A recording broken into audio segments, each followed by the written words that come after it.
I, 27F, am an emergency room physician at one of the busiest hospitals in our city. 5 months ago, I lost my mother, 52F, to a sudden stroke. She was here one moment and gone the next. Even now, as someone who deals with death and loss daily in the ER, I still can't quite process that she's gone. I grew up very close to my mother after my parents divorced when I was 7. My father, 55M, moved for his corporate job, and from then on, it was just Mom and me. She was my rock through medical school, always supporting my dreams and pushing me to be better. She even bought this house near the hospital when I started my residency, saying it would make my life easier during those brutal 24-hour shifts. What I didn't know then was that she had already arranged for me to inherit the house. She must have had some sort of premonition because she set everything up when I was still in medical school. At the time, I found it unsettling, but now I'm incredibly grateful for her foresight. Last week, my father suddenly showed up at my doorstep. He wasn't alone, he brought his new partner, 38F, and her 2 daughters, 16F, 14F. He casually mentioned they'd like to stay for a few weeks before their wedding. As an ER doctor who has seen countless cases of abuse and trauma, something about the daughters' behavior immediately set off alarm bells in my head. Their subdued demeanor, the way they flinched at sudden movements, the lack of eye contact, these are all signs I've been trained to notice. Initially, I agreed to let them stay, partly out of curiosity about these warning signs, and partly because I wanted to understand what my father's new life looked like. The house is certainly big enough. Mom had chosen it specifically because she wanted me to have space for a family of my own someday. The first few days were awkward but manageable. My stepmom-to-be tried to play house, cooking dinners and asking about my work. Her daughters remained quiet, barely speaking unless directly addressed. I kept watching them, my professional instincts on high alert. Working in emergency medicine teaches you to trust your gut, and something about this situation felt deeply wrong. This morning, my father dropped a bomb. He sat me down for what he called a serious discussion about making this arrangement permanent. He spoke about how worried he was about me living alone, how this house could become our shared family home. The way he emphasized our made my skin crawl. My medical training kicked in again. This wasn't concern for my well-being, this was calculated. I recalled how agitated he'd been when learning Mom had left the house to me, those subtle hints of disapproval he dropped during her funeral. Now it all made sense. This wasn't about family, this was about control. I didn't give him an immediate answer. Instead, I told him I'd think about it and let him know after the wedding. His face twitched for just a moment, the same micro-expression I see in patients who are hiding something. As an ER doctor, I've learned to read these tiny signs that often reveal deeper truths. The wedding is in 3 days, and I'm using this time to observe and gather more information. My stepmom-to-be seems kind on the surface, but there's something off about her interaction with her daughters. They become even more withdrawn when she's around, another red flag I can't ignore. My father's behavior has also changed. He's become more insistent, making comments about how the house is too big for just one person, how family should stick together. But where was this concern for family when he moved and barely kept in touch? Where was it during my grueling years of medical school when Mom was my only support? Tonight, I overheard him on the phone, speaking in hushed tones about property values and investment opportunities.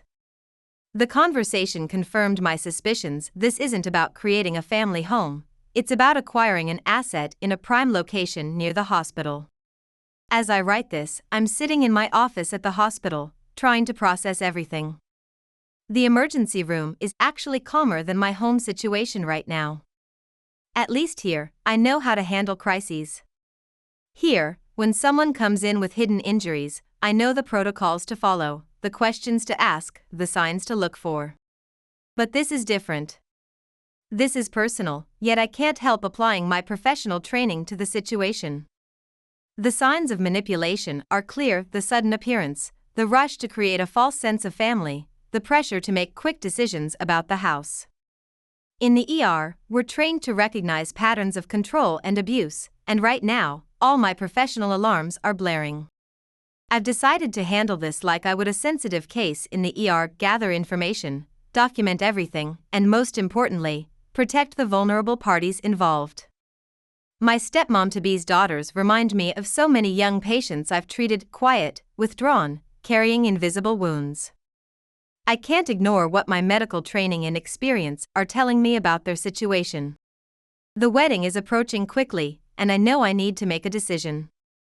Not just about the house, but about what kind of family dynamic I'm willing to be part of. As an emergency physician, I've seen too many cases where silence and inaction led to tragedy. I refuse to let that happen here. I'm thinking about Mom and what she would want.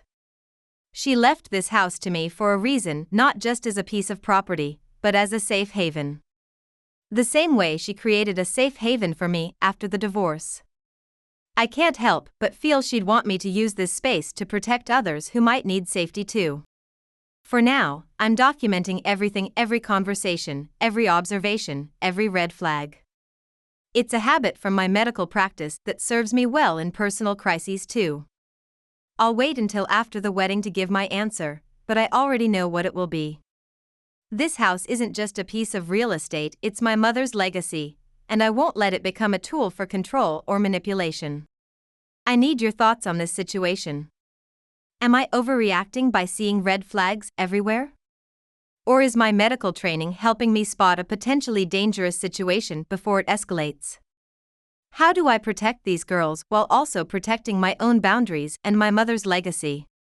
Update 1. Things have taken a dramatic turn since my last post. I was prepared for some tension after the wedding, but what happened next still caught me off guard, even with my experience handling emergencies. 2 days after their wedding, I woke up to an eerily quiet house. Both my father and stepmother had vanished without a word, leaving all their belongings behind. At first, I thought they might have gone out for breakfast or something mundane. But when I tried calling my father's phone, there was no answer. Finally, my stepmother picked up. Her casual tone made my blood run cold. "Oh, we're on our honeymoon. We'll be back in a week. By the way, could you clean the house while we're gone? We want everything tidy when we return." The audacity of treating me like a housekeeper in my own home, the home my mother left to me, was the final straw. As an ER doctor, I'm trained to make quick, decisive decisions in critical situations.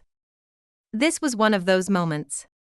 I spent the next few hours packing all their belongings into old cardboard boxes from the garage. No careful folding or organizing, I just wanted every trace of them out of my sight. I'm not usually an impulsive person, my job requires careful consideration and precision, but at that moment, I didn't care. I hauled all the boxes to the front yard. Then I made a trip to the hardware store. Changing locks isn't as simple as they make it look in YouTube tutorials, but after a few hours of struggle, I managed to secure my home. For the first time since they arrived, I felt like I could breathe freely in my own space. A week passed, and then my phone exploded with notifications. 15 missed calls and multiple texts from my father. "Where are our things? Why are the locks changed? Call me now." I waited until I got home from my shift to return his call. The moment he picked up, he launched into a full-scale tirade about family obligations and respect. I let him vent for a while, but in my mind, I kept thinking, where was all this talk about family when you abandoned us? When he finally paused for breath, I cut in, "This is not your home. You don't get to make the rules here." The silence on the other end was deafening. I could almost hear the wheels turning in his head as he processed that I was standing up to him. Then he pulled out the nuclear option. "Your mother would be so disappointed in you for treating me like this. She would want us to share a family home." That hit a nerve, but I refused to let him weaponize my mother's memory. I knew exactly what Mom would have wanted, and it wasn't this. Things escalated quickly after that. He started calling me immature and selfish, saying I was acting like a spoiled brat who needed to grow up. The irony wasn't lost on me. Here I was, living independently, maintaining a house, working as an ER physician, while he was trying to mooch off his daughter's inheritance. "If you want your stuff," I told him, "it's in the front yard. Consider this your final notice. If I see you, my stepmother, or anyone else trying to enter my house, I'm calling the police." He hung up after that. Just when I thought things were settling down, I received an urgent message from my older stepsister. They had moved in with my stepmother's ex-boyfriend, and something wasn't right. Her message set off all my professional alarms, the same ones that go off in the ER when we suspect abuse. The situation she described was deeply concerning.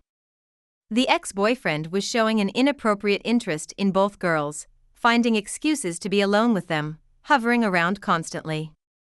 As an ER doctor who has seen countless abuse cases, I recognized the warning signs immediately. Their mother, my stepmother, was dismissing their concerns, telling them they were overreacting.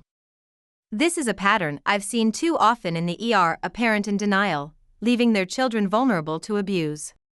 I couldn't ignore this. My medical training and experience were screaming at me that these girls were in danger.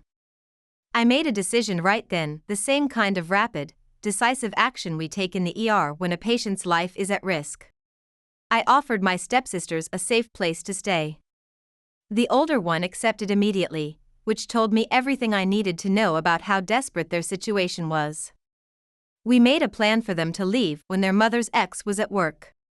That evening was the longest of my life, and I've had some long nights in the ER. When they finally arrived, each carrying a small duffel bag, they looked like so many of the abuse victims I've treated: scared, uncertain, but relieved to find safety. Now they're settled in my guest room, and I'm preparing for the storm I know is coming. My father will be furious, but I'm ready. I've already contacted a lawyer to discuss protective measures. As a medical professional, I know how to document everything, and I'm building a case to protect these girls. My stepsisters are starting to open up about what they've experienced. As an ER doctor, I've learned to listen without judgment, to create a safe space for truth to emerge. The stories they're sharing confirm my worst fears, but also reinforce that I made the right decision. Tomorrow, I have a meeting with my lawyer to discuss formal protective measures. My medical background will help. I know how to present evidence, how to document patterns of behavior, how to advocate for vulnerable patients. Or in this case, for my stepsisters. I never expected to become a protector for my stepfather's new wife's children, but sometimes family is about the choices we make, not the blood we share. My mother taught me that, and now I'm living it. I'll update again after meeting with the lawyer. For now, my priority is ensuring these girls feel safe and supported, the way my mother always made me feel. Update 2. The situation has finally reached its resolution, though not without significant consequences for everyone involved. As a medical professional, I'm used to dealing with aftermath and recovery, but this has been different, more personal, yet equally important. The meeting with my lawyer went better than expected. My professional background as an ER physician played a crucial role. Years of documenting abuse cases and testifying in court meant I knew exactly how to present the evidence. My stepsisters' testimonies, combined with my professional observations of their behavior and documented patterns of neglect, were enough to secure an emergency protection order. My father, true to form, reacted with threats of legal action. However, his position crumbled quickly when faced with the evidence we had gathered. The lawyer pointed out that his neglect in addressing his stepdaughter's safety concerns made him complicit. As a corporate executive, he suddenly realized how this could affect his career. Things moved quickly after that. My stepmother and her ex-boyfriend were charged with child protection law violations. The evidence was overwhelming. My medical training had helped me document every concerning behavior, every red flag, every pattern that matched the profiles I'd seen countless times in the ER. The impact was immediate and far-reaching. My stepmother lost her social standing in the community. Her ex-boyfriend's reputation was destroyed. My father, due to his complicity in ignoring the signs, lost his executive position. The corporate world has little tolerance for executives involved in child endangerment scandals, even peripherally. But the most significant change has been in my stepsisters. I've seen this kind of transformation before in the ER when patients finally feel safe. When they realize they're being protected, they begin to heal. The older one has started talking about college applications, something she'd given up on before. The younger one is sleeping through the night now, no longer jumping at sudden noises. As for my father, our last conversation was brief but final. He tried one last time to manipulate the situation. "I just wanted us to be a family," he said. I responded with the clarity that emergency medicine has taught me: family protects each other. You chose to protect your image instead of two vulnerable girls. He had no response to that. The man who had prioritized everything else over me throughout my life finally ran out of excuses. The silence on his end of the phone was deafening, but I felt no need to fill it. Sometimes, as I've learned in the ER, silence is the most appropriate response. Now, several weeks later, we've established our own kind of family unit. It's not traditional, but it's real. My stepsisters are healing, attending therapy, and starting to build their lives again. The house that my mother left me has become exactly what she always intended: a safe haven for those who need it. The legal system worked as it should. My stepmother and her ex-boyfriend are facing serious consequences for their actions.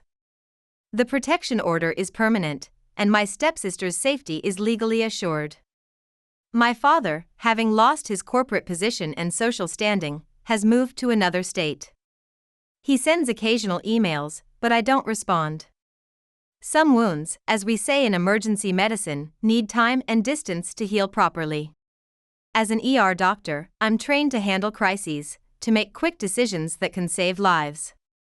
But this experience has taught me that sometimes the most important decisions aren't made in the heat of emergency, but in the quiet moments when we choose to stand up for what's right. My mother would be proud, I think. Not just of me protecting her legacy, but of using it to protect others. In the end, that's what family really means: not the ties of blood or marriage, but the choices we make to protect and support each other. To those who supported me through my previous posts, thank you. Your encouragement helped me stay strong through this process. To anyone facing similar situations, trust your instincts, document everything, and don't be afraid to take action. Sometimes protecting others means finding the strength to stand up against your own family.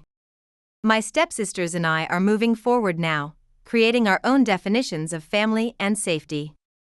It's not the life I expected, but as any ER doctor knows, sometimes the unexpected turns in life lead us exactly where we need to be.